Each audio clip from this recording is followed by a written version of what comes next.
was going to be a little bit nicer, but hey, it's good to be in Canton. For those of you that don't know, we got Junior here. He and I started my trucking company right here back in 1977, 78.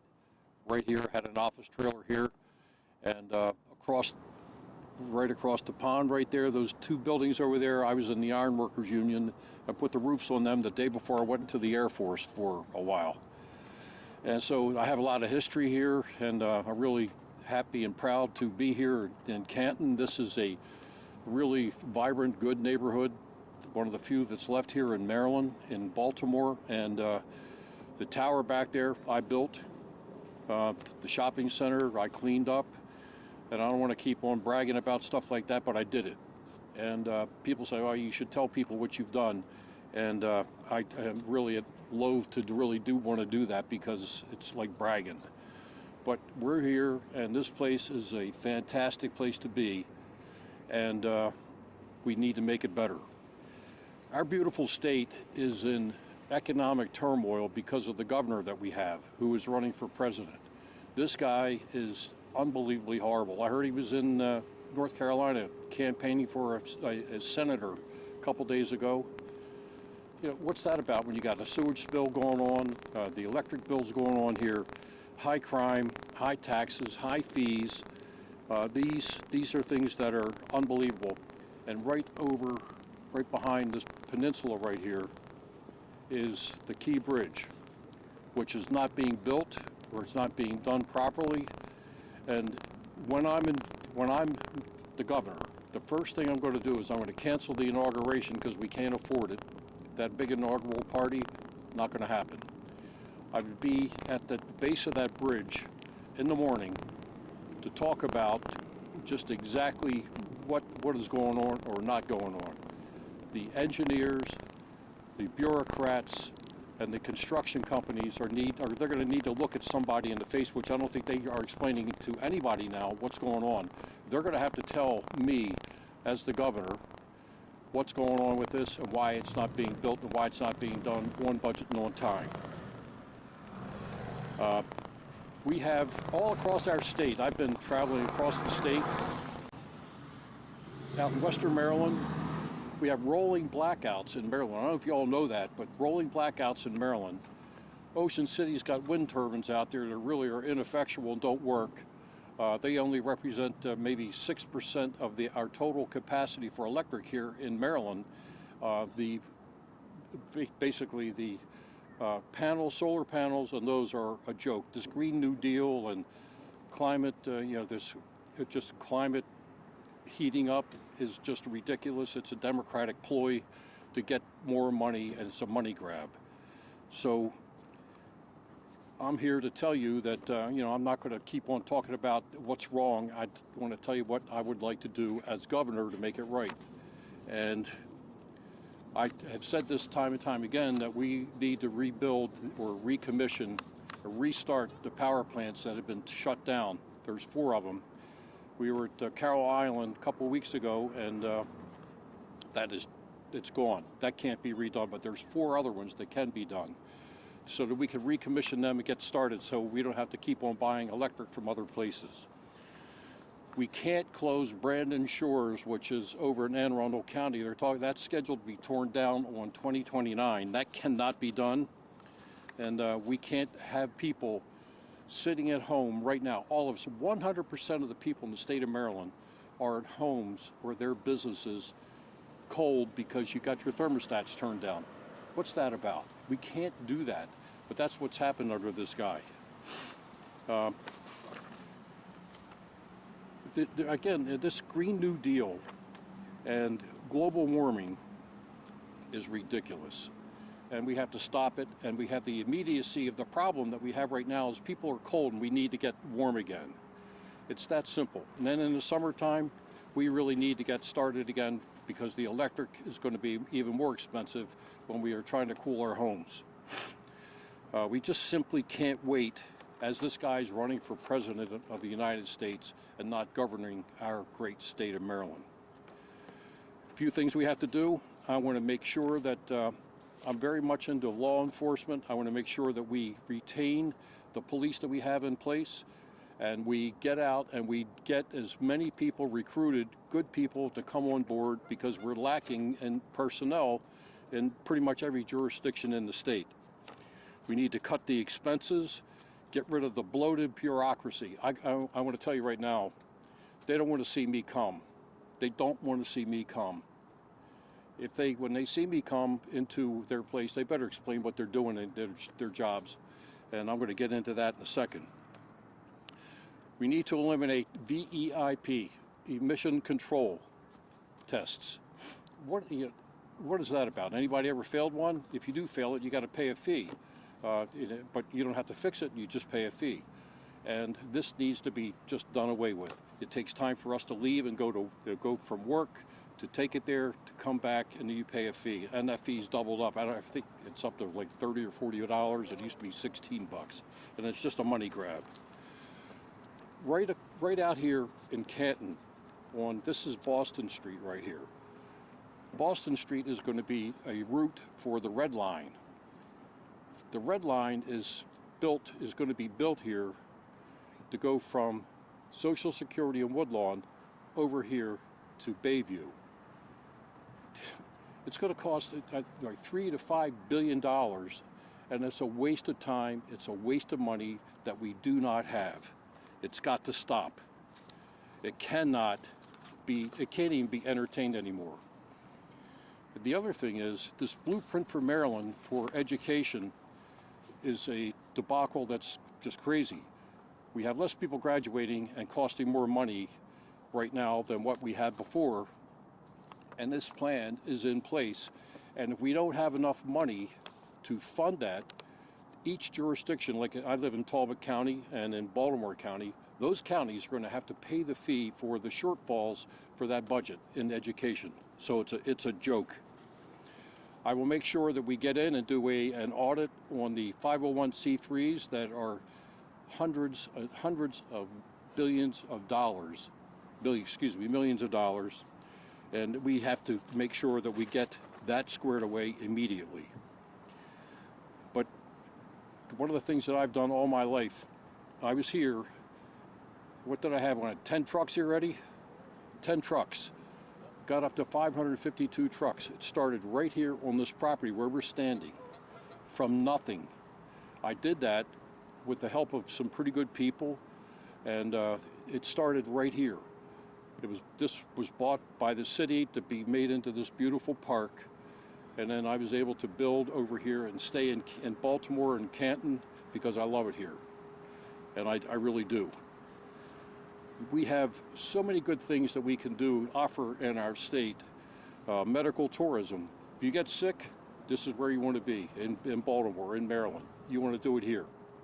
If you are in need of a good education, our state is terrific.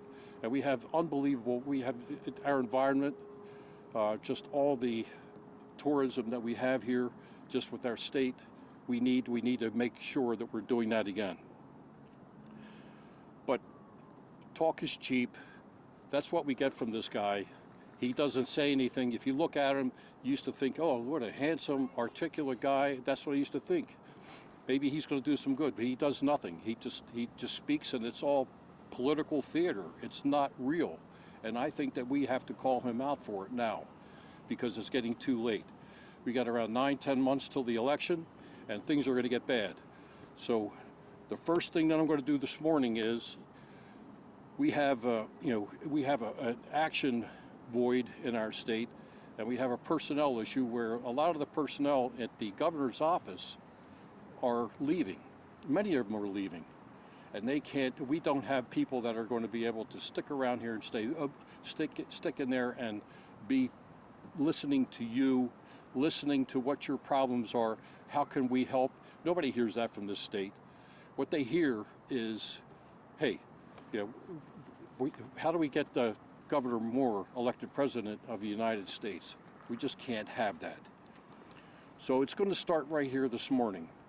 I'm here to announce that I have selected Tyrone Keys next to me here.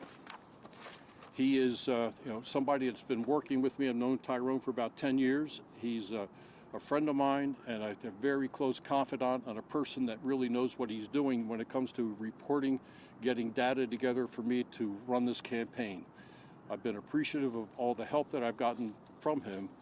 And his background is essentially, he worked for Bell Atlantic, or whatever it was called back then, Bell Atlantic, and then he went to Verizon. He's a financial planner. But if I need data, if I need a memo to talk to you this morning, I get it from him. He has been an ally of mine, with me and my great team that has been with me for, well, since I announced in August, but I really started talking to people back in May. And by the way, I'm a dummy. I forgot I was going to have Clay Mitchell was going to introduce me. He's the chairman of my campaign. He's over here, and I forgot all about it. I'm sorry. It's because it's cold and I want to get this over with. You're okay. Yeah. So anyway, it is really my extreme pleasure that I'm humbled to be able to announce that the next Lieutenant Governor is Tyrone Keys.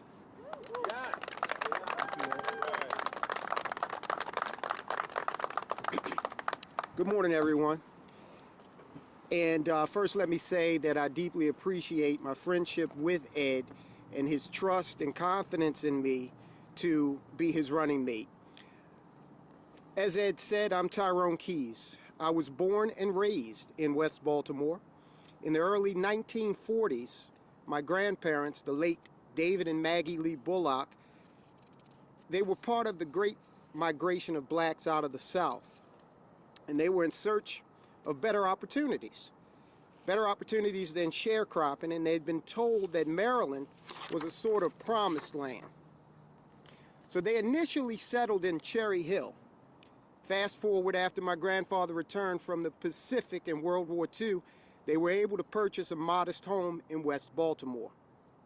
Up to 3 generations lived there at one time, and although we didn't have much, we did have 3 square meals a day, a roof over our heads, and we had discipline. And I can still remember my grandfather, one of his admonitions was, if you go out here and you do anything crazy, don't waste your one phone call on this house.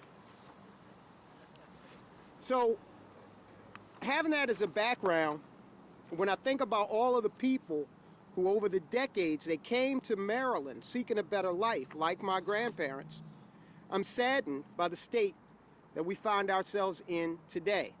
We literally have seniors making tough decisions about whether or not they're going to purchase medication or pay their electric bills. A recent UMBC Institute of Politics poll showed that 30% of Maryland residents were considering leaving this state due to a lack of affordability, high taxes, and a lack of opportunity in general. We're the most expensive state for utility costs, and we're near the bottom of all 50 states for places to start a business. So with numbers like that, it's not just a question of the amount of people who want to leave, it's also a matter of how many people are avoiding our state. And it pains me to see more and more Marylanders falling behind economically through no fault of their own, but due to a state government that has increasingly become predatory in its approach to its fiscal responsibilities toward our fellow citizens. The current administration in Annapolis is not only ignoring the struggles of Marylanders, it is also strangling our families with burdensome taxes, fees, and penalties.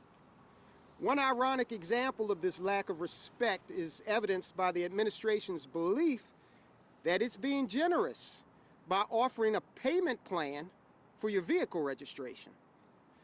So not once did anyone in that administration say, if we need a payment plan, maybe it's too expensive.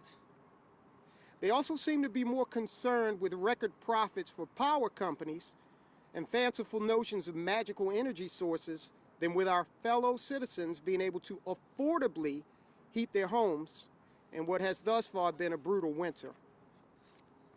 This is why I am honored to be Ed Hale's Lieutenant Governor designee. As Ed said, we've known each other for a decade now. It might be a little more than that. And I've known of his successes in business for much longer than that. Ed has employed tens of thousands of people, revitalized dormant areas and made them productive, including this area that we're standing in today. He's been a lifelong booster of Baltimore and of Maryland as a whole. And let's not forget, Ed Hale has the family-friendly, affordable entertainment option in this town, the Baltimore Blast. Another thing I know about Ed Hale, and this is important, he genuinely cares. He sees and feels the plight of working families in this state because that is where he's from. Governor Ed Hale will fix Maryland. Governor Ed Hale will put more money back into the pockets of our fellow citizens because he trusts you to know what to do with your money better than some politician. So I would ask Marylanders, even the 30% that want to leave, I would ask you to do two things. Number one, hold on and don't move yet, as Maryland's best days are ahead of it with Ed Hale as your governor. Number two, of course, vote Ed Hale, because, as my good friend Ed Hale would say, help is on the way. Thank you so much.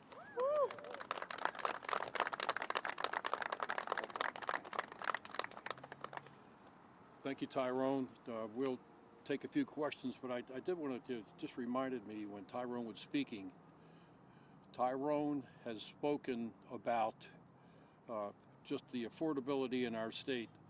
And I happened to be in Florida a couple days ago, and I saw a bunch of people down there, and there were 7 women at a birthday party, and they were all sitting there, and they were all women that are either older, they're widowed. They left our state. They don't want to be here because they can't afford it. So with the electric bills being the way they are, there was a poll that was done that between 25 and 38% of the people in this state want to move out of this state because of the cost of the cost of all the fees that we have here, the taxes, but big time electric. This electric thing is a catastrophic failure in our state. So he's going to give us $40. Think about that. He's going to give us $40. What's that for? Like a week worth of electric? It's a joke. It's an insult to our intelligence. So anyway, we plan on getting to work. We're working right now. He's actually quoting some of the things and some of the policies that I'm talking about. He probably doesn't know it, but the staff is doing it, and we're doing this right now. I think that he's picking up. He actually said in the State of the Union or State of the State, help is on the way. You know where that came from? I was in Western Maryland where the power lines are going across one of the farms, Melvin Bales Farm. And he's got these power lines going across there. You're potentially going across there to go from Pennsylvania down to Virginia to take care of an AI plant. So anyway, he does this. He does this from the standpoint of he doesn't care, he doesn't know. But I'm standing there, and one of the cameras was on me, and they said, what do you have to say to the people of the state of Maryland? What do you have to say? I said, well,